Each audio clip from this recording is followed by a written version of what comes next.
हम सबने पहले पार्ट में तो मिथिकल क्रीचर्स के बारे में सुना है। बचपन से ही ऐसे मिथिकल क्रीचर्स के बारे में सोच के हमें गूज़बम्प्स आते हैं और इनकी कहानियां सुन के लगता है जैसे अगर ये हमारे सामने आ गया तो कितना खौफनाक मंजर होगा। आज हम लोग ऐसे ही 10 माइथोलॉजिकल क्रीचर्स की हिस्ट्री जानेंगे।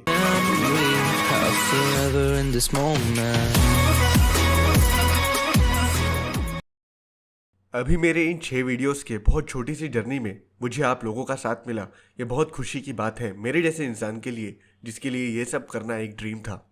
इन वीडियोस में मैंने आपको इन्फॉर्मेशन और एंटरटेनमेंट देने की कोशिश की है, लेकिन इतने से काम नहीं चलेगा। तो अब उस फील्ड में उतरने की बारी आ गई है जिसके लिए मैंने ये सब शुरू किया था। बहुत जल्दी कुछ बड़ा आने वाला है, so please stay tuned. Unicorn एक ऐसा जानवर है जो हम बहुत सालों से टीवी और मूवीज में देखते आ रहे हैं। ये ऐसे घोड़े होते हैं जिनके सर पे एक सींग होता है और इनके पास मैजिकल पावर्स होती है। ऐसा कहा जाता है कि यूनिकॉर्न इंडिस्ट्रक्टिबल होता है और इसके पास मीजल्स और रुबेला जैसी बीमारियों को ठीक करने की ताकत होती है। ये बहुत ही रॉयल जानवर माना जाता है और ये किड्स शोज में बहुत ज्यादा फेमस है। इसे bronze age Indus valley civilisation के स्टैम्प्स पे पाया गया है। बाइबल में भी यूनिकॉर्न से मिलते जुलते जानवर के बारे में बताया गया है जिसका नाम है रैम। इसे फैंटेसीज में बहुत रेयर बताया जाता है और स्कॉटलैंड का ऑफिशियल एनिमल है। लॉकनेस मॉन्स्टर सेलर्स में बहुत ज्यादा फेमस है। ये एक स्कॉटिश फोकलोर का जानवर है जिसकी एक लंबी गर्दन होती है और ये डायनासोर जैसा दिखता है। ये पानी में होता है और बहुत बार इसे अलग अलग जगहों पे देखे जाने का दावा किया गया है। इसे नेसी नाम से भी बुलाया जाता है और इसे पहली बार 6th सेंचुरी एडी में एडोमनान नाम के आदमी ने अपनी किताब लाइफ ऑफ सेंट कोलंबा में लिखा था। उस किताब के हिसाब से सेंट कोलंबा ने देखा कि कुछ लोग एक आदमी को रिवर नेस के पास जमीन में गाड़ रहे हैं। लोगों ने कहा कि जब वो आदमी नदी में तैरने गया उस पे एक सी क्रीचर ने हमला कर दिया। सेंट कोलंबा ने अपने एक फॉलोअर को उस नदी में भेजा और जब उस पे बीस्ट ने हमला किया, सेंट कोलंबा ने क्रॉस का साइन बना के कहा, go no further, do not touch the man, go back at once. वो बीस्ट वहां से उसी वक्त चला गया। ऐसा कहा जाता है कि डायनासोर इनके एंसेस्टर्स हैं और इन्हें बहुत से मूवीज में भी बताया गया है। ट्वाइलाइट तो हम सबने कहीं ना कहीं देखी ही है। इस मूवी में हमने बरसों से चलती आई वेयरवुल्व्स और वैम्पायर्स की कहानी को देखा है। वेयरवुल्व्स ऐसे इंसान होते हैं जो अमावस की रात को वुल्फ में बदल जाते हैं और उनमें ह्यूमन और वुल्व्स दोनों की प्रॉपर्टीज आ जाती है। इनकी कहानी अक्सर एक श्राप से शुरू होती है जिसमें ये अमावस की रात को वेयरवुल्फ में बदल जाते हैं। इनके पास बहुत सी सुपर पावर्स होती है जैसे immortality, super fast healing, agility और टॉलरेंस। वेयरवुल्व्स जब किसी को पंजा मार दे या काट ले तो वो भी वेयरवुल्फ में बदल जाता है। ऐसा कहानियों में हमने देखा है। इन्हें हमने हैरी पॉटर और ट्वाइलाइट जैसी बहुत सी मूवीज में देखा है। बेंटेन के एक एलियन को भी हमने वेयरवुल्फ में बदलते देखा है। ट्वाइलाइट की बात हो और वैम्पायर्स कन्वर्सेशन में ना आए, ऐसा तो हो नहीं सकता। ये ऐसे क्रीचर्स होते हैं जिनमें खून की कमी की वजह से ये लोगों का खून पीते हैं और इनकी स्किन बहुत ज्यादा पेल होती है।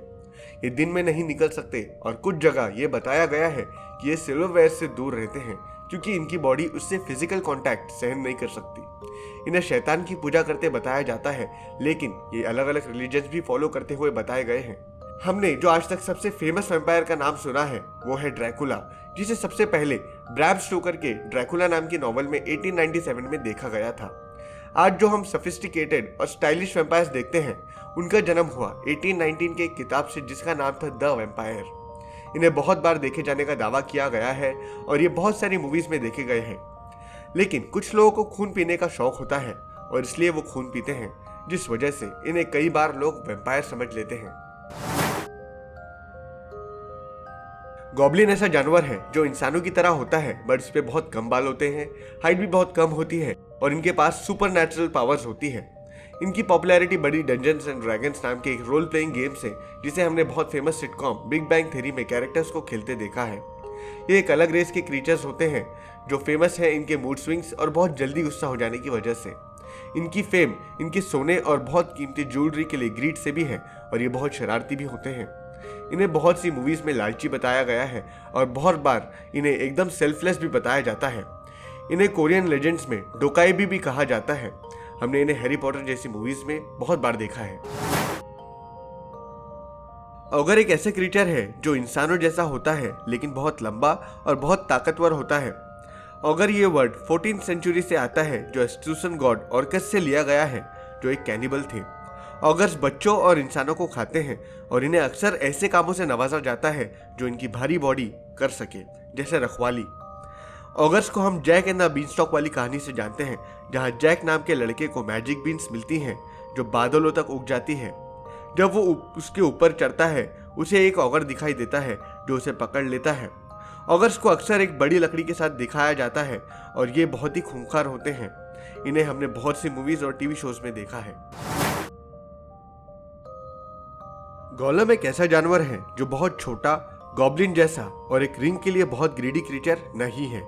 जी, ये लॉर्ड ऑफ द रिंग्स के गोलम की बात नहीं हो रही है। गोलम एक ऐसा क्रीचर है जिसकी बॉडी किसी इनएनिमेट चीज से जैसे क्ले या मड से बनी हो सकती है। गोलम इस वर्ड का सबसे पहले इस्तेमाल हुआ था साल्म्स में, जो क्रिश्चियन ओल्ड टेस्टामेंट का एक पार्ट है। इसका मतलब था माय लाइट फॉर्म, जिसे एक ऐसे इंसान को बताने के लिए कहा गया था जो पूरी तरह से बनना बाकी था। इन्हें हम कुछ हद तक मार्वल के एलिमेंटल द अर्थ से भी कंपेयर कर सकते हैं। फेरी टेल सुनना हम में से कईयों को बहुत ज्यादा पसंद है और ये हम में से कईयों का बहुत ही फेवरेट टाइम पास है। हमने जो फेरीज की कहानियां सुनी है उसमें एक चीज कॉमन है कि इन्हें हेवन और हेल से बहुत ज्यादा एसोसिएट किया जाता है। इनका common appearance pure white dress होता है जो मोस्टली एक गाउन होता है और विंग्स जो बहुत बड़े होते हैं। इन्हें डीमंस के अपोजिट बताया जाता है और ये बहुत ही सुंदर होते हैं। इनके पास मैजिकल पावर्स भी होती है। इनके पावर्स में बड़े आसानी से इंसानों का रूप लेना भी शामिल है। सबसे फेमस फेरीज में से एक है टिंकरबेल, जिसे हम सब पीटर पैन में देख चुके हैं और हम सोनपरी को तो जानते ही हैं।